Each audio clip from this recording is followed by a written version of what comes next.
Picture this: a vibrant retiree, living her best life, suddenly gripped by a pain she ignored for years. One shocking diagnosis changes everything. A heart attack looming, ready to strike. Will she fight back in time? This is a story of denial, discovery, and a desperate race to survive. You won't believe what saved her. Stay tuned.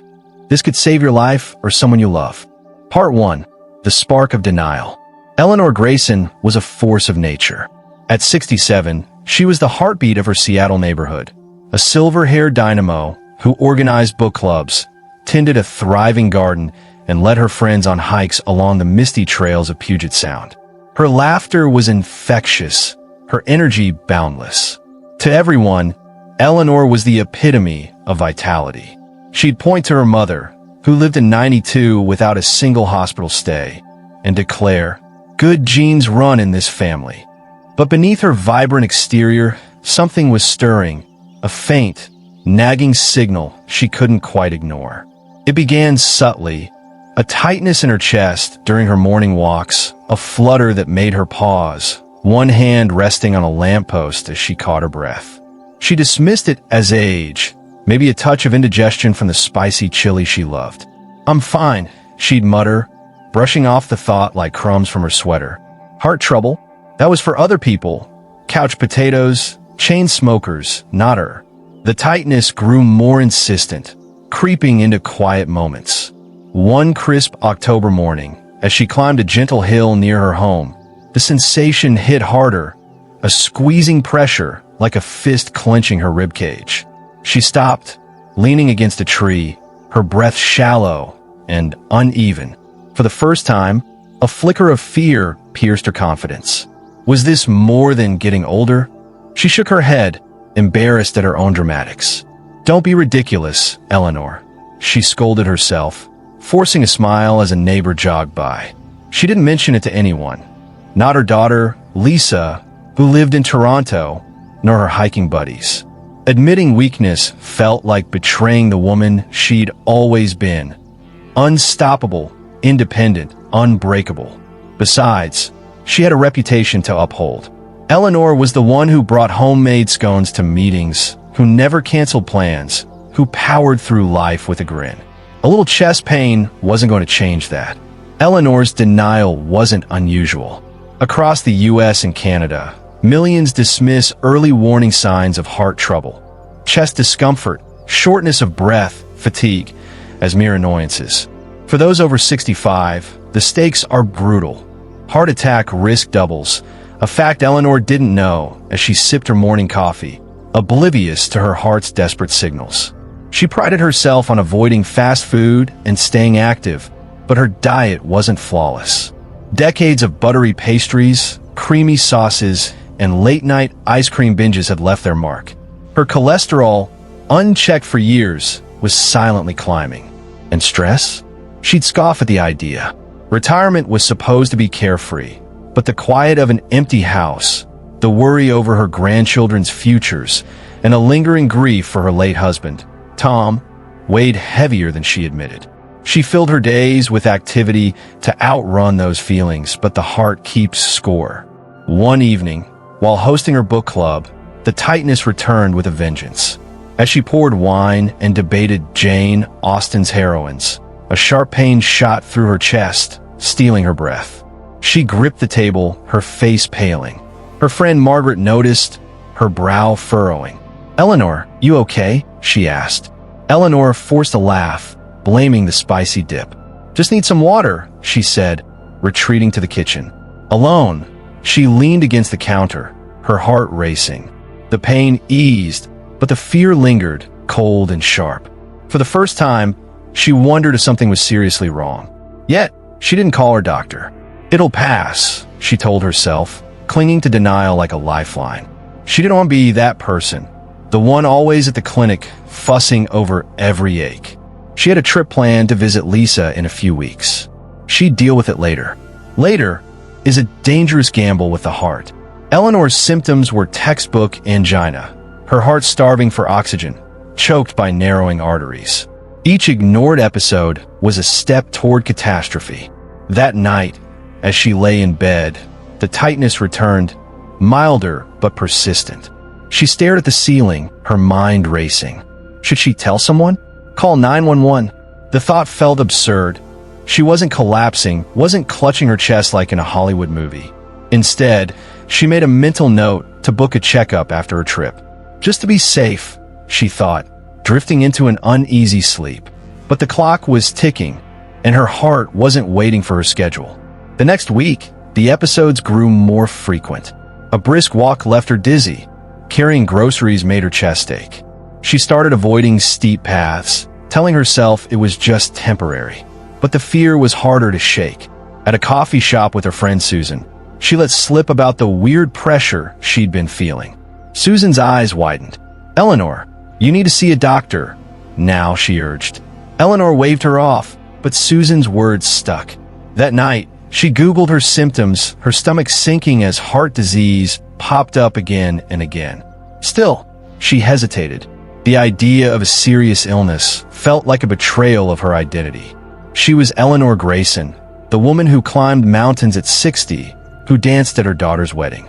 Heart disease didn't fit that story. So, she kept silent, convincing herself she had time.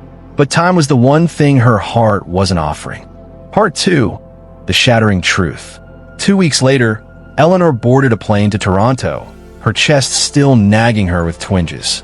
She blamed travel stress, the hassle of packing, and the excitement of seeing Lisa and her grandkids. On the flight, a strange heaviness settled in, but she distracted herself with a novel. By the time she landed, exhaustion overwhelmed her. Lisa noticed her mother's pallor, but didn't push when Eleanor insisted she was just tired. The next morning, while chasing her grandkids in the backyard, the pain struck again, sharp, relentless, radiating to her jaw. She sat down abruptly, her face ashen. Lisa rushed over. "Mom, what's wrong?" she demanded. Eleanor tried to wave it off, but the pain wouldn't let her lie. "It's my chest," she admitted, her voice trembling. Lisa didn't hesitate. She bundled Eleanor into the car and sped to the hospital. In the emergency room, nurses hooked Eleanor to monitors as she protested weakly. "It's probably nothing," she said, but her voice lacked conviction. The doctor, a stern woman with kind eyes, reviewed the ECG and blood tests. Her expression grew grave. "Mrs. Grayson," she said, "you're having unstable angina. Your arteries are severely blocked. You're at high risk for a heart attack, possibly soon." Eleanor's world tilted. A heart attack? Her? The words felt like a betrayal. Lisa gripped her hand, tears in her eyes. The doctor explained that years of plaque buildup, fueled by high cholesterol and untreated hypertension, had brought Eleanor to this brink. Without immediate action, the next episode could be fatal. Eleanor's mind reeled. How had this happened? She wasn't obese, didn't smoke, wasn't that kind of person. But heart disease doesn't care about your self-image. It creeps silently, fed by small choices, decades of rich foods, skipped checkups, ignored symptoms. The doctor recommended an angiogram to assess the blockages, possibly followed by stents or bypass surgery. Eleanor nodded, numb, as Lisa asked questions she couldn't process. That night, in her hospital bed, reality crashed over her. She'd been living on borrowed time, her heart a ticking bomb. Fear gave way to guilt. Why hadn't she listened to her body? Why hadn't she seen a doctor sooner? The thought of leaving Lisa and her grandkids behind was unbearable. The angiogram revealed 3 major blockages, critical enough to require bypass surgery. The news hit like a thunderbolt. Surgery was scheduled for the next day, and Eleanor faced a long night of dread. Lisa stayed by her side, recounting childhood memories to keep her spirits up. But Eleanor couldn't shake the what-ifs. What if she didn't wake up? What if this was the end? She thought of Tom, wondering if he'd be waiting for her on the other side. She thought of her garden, her book club, the hikes she'd planned. Her life felt unfinished, and the weight of that realization was crushing. As dawn broke, she made a silent vow. If she survived, she'd change everything. No more denial, no more excuses. Her heart had sounded the alarm, and she was finally listening. The hours before surgery were a blur of paperwork and pre-op tests. Nurses checked her vitals, their calm efficiency both reassuring and terrifying. Eleanor clung to Lisa's hand, drawing strength from her daughter's presence. She thought back to her life, her triumphs, her mistakes. She'd always prided herself on being self-reliant, but now she saw the cost of that pride. Ignoring her symptoms hadn't made her strong. It had nearly killed her. As the anesthesiologist arrived, she took a deep breath, whispering a prayer she hadn't said in years. This was her fight, and she wasn't ready to lose. Part 3, the fight for life. The operating room was a blur of bright lights and masked faces. Eleanor's heart pounded as the anesthesiologist counted backward. Then, darkness. Hours later, she woke in intensive care, tubes snaking from her body, a dull ache in her chest. Lisa's tearful smile was the first thing she saw. "You made it, Mom," she whispered. The surgery was a success, but the road ahead was daunting. Eleanor's heart was healing, but her lifestyle needed a complete overhaul. The cardiologist was blunt. Without major changes, another crisis was inevitable.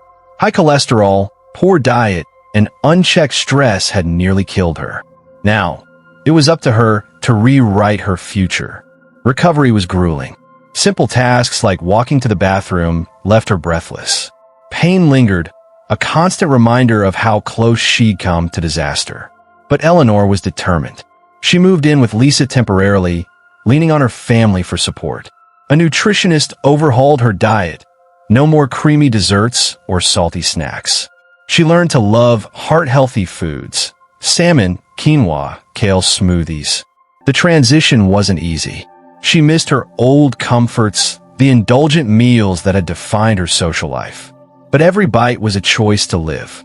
Exercise became a daily ritual, starting with slow walks and building to cardiac rehab. She monitored her blood pressure and cholesterol religiously, something she hadn't done in decades. Stress management was tougher. Meditation apps and therapy helped her confront the loneliness she'd buried since Tom's death. She even rejoined her book club, finding joy in connection. 6 months later, Eleanor was transformed. She'd lost 20 pounds, her energy was back, and her heart was stronger than it had been in years. She hiked again, cautiously, savoring every step. But the real change was deeper. She'd learned to listen to her body, to prioritize health over pride. She shared her story with friends, urging them to get checkups. "Don't wait for a crisis," she'd say, her voice fierce. Her near miss was a warning, but also a gift, a chance to live better. She started volunteering at a local health clinic, talking to others about heart disease prevention. It gave her purpose, a way to turn her pain into something meaningful. Eleanor's story isn't just hers. Heart disease is the leading killer in the US and Canada, claiming lives that could be saved with early action. Symptoms like chest pain, fatigue, or shortness of breath aren't normal aging. They're red flags. Regular checkups, a heart-healthy diet, and stress management can slash your risk, especially after 65. Eleanor's advice? Don't ignore the whispers of your body. Book that doctor's appointment. Swap that burger for salad. Take a walk. Your heart deserves it. Her journey also taught her about community. She'd spent years hiding her struggles, but opening up saved her. Friends rallied around her, offering meals and encouragement. Lisa became her rock, and their bond grew stronger. Eleanor realized that strength isn't about going it alone. It's about knowing when to ask for help. She now hosts heart-healthy potlucks, where friends share recipes and stories. It's a small act, but it's her way of fighting back against the disease that nearly took her. So what's your next step? Don't let denial write your story. Call your doctor today, get your cholesterol checked, and start small changes now. Eleanor's alive because she finally listened. Will you? Your heart is counting on you. Don't wait for a crisis to wake you up. Act now and write a story of survival.